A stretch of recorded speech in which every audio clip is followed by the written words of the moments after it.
भारत हूँ, यहाँ पधारे समस्त आगंतुकों का हार्दिक स्वागत है। भारत में आदिकाल की विलुप्त हो रही ऋषि परंपरा का पुनरुत्थान की गाथा वेदवाणी से प्रारंभ करने की चेष्टा की गई है।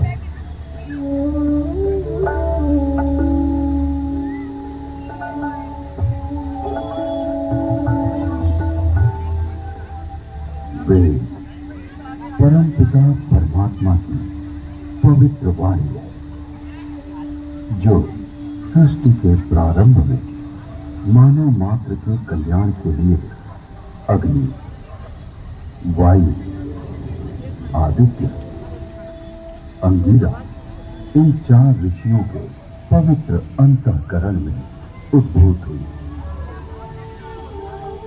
तत्व ज्ञान की दृष्टि से वेद एक है, किंतु विषय विभाग की दृष्टि से इसे 4 भागों में बांटा गया है। ऋग्वेद, यजुर्वेद, सामवेद और अथर्ववेद। ऋग्वेद में ज्ञान का विषय, यजुर्वेद में कर्म का विषय, सामवेद में उपासना का विषय और अथर्ववेद में विज्ञान का विषय। विश्व साहित्य का प्राचीनतम ग्रंथ वेद है।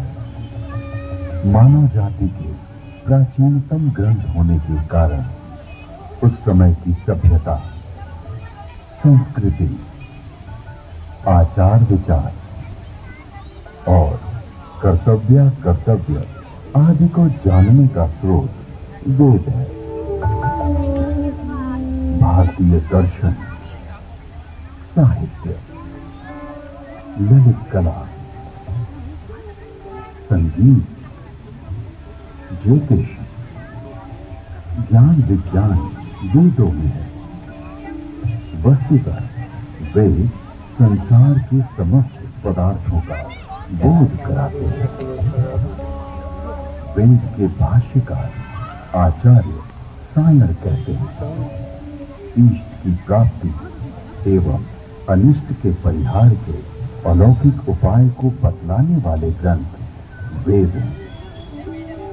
सबके द्वारा पूजनीय और यजनीय परमात्मा से ऋग्वेद, यजुर्वेद, सामवेद और अथर्ववेद प्रकट हुए हैं। ऋग्वेद के मंत्र दृष्टा ऋषि कहते हैं, तस्मात् विज्ञातस्य वरुता ऋचा सामामि जगिरे छंदांसि जगिरे तस्मात् यजुस्त स्माविजायत। ऋग्वेद, जिसके द्वारा विभिन्न देवताओं की स्तुति की जाती, उसे ऋग कहते हैं। ऋच्यते सूयते अन्य इति ऋग।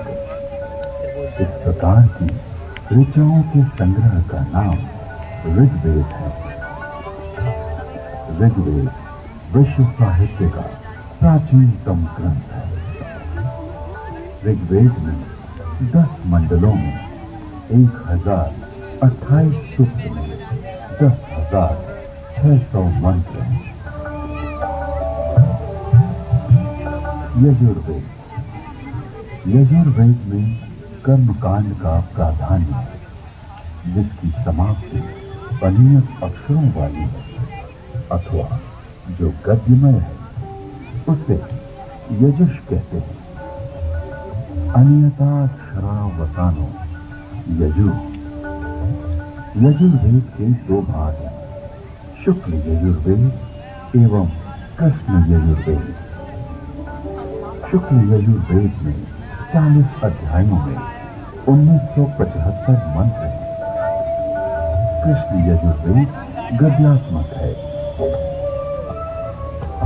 सामवेद गीति साम है।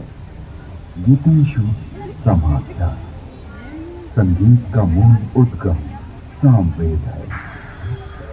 सामवेद के दो भाग हैं, पूर्वार्चित एवं उत्तरार्चित।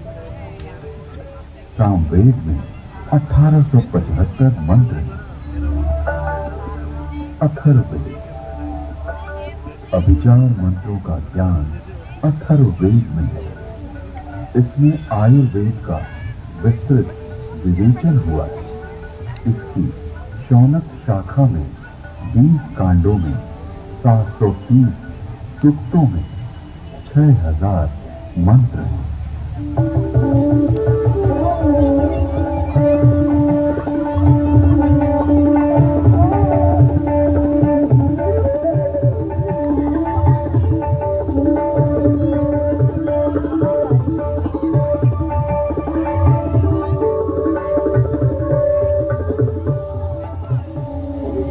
प्राचीन काल में वेद श्रुति परंपरा से अक्षुण्ण रहे।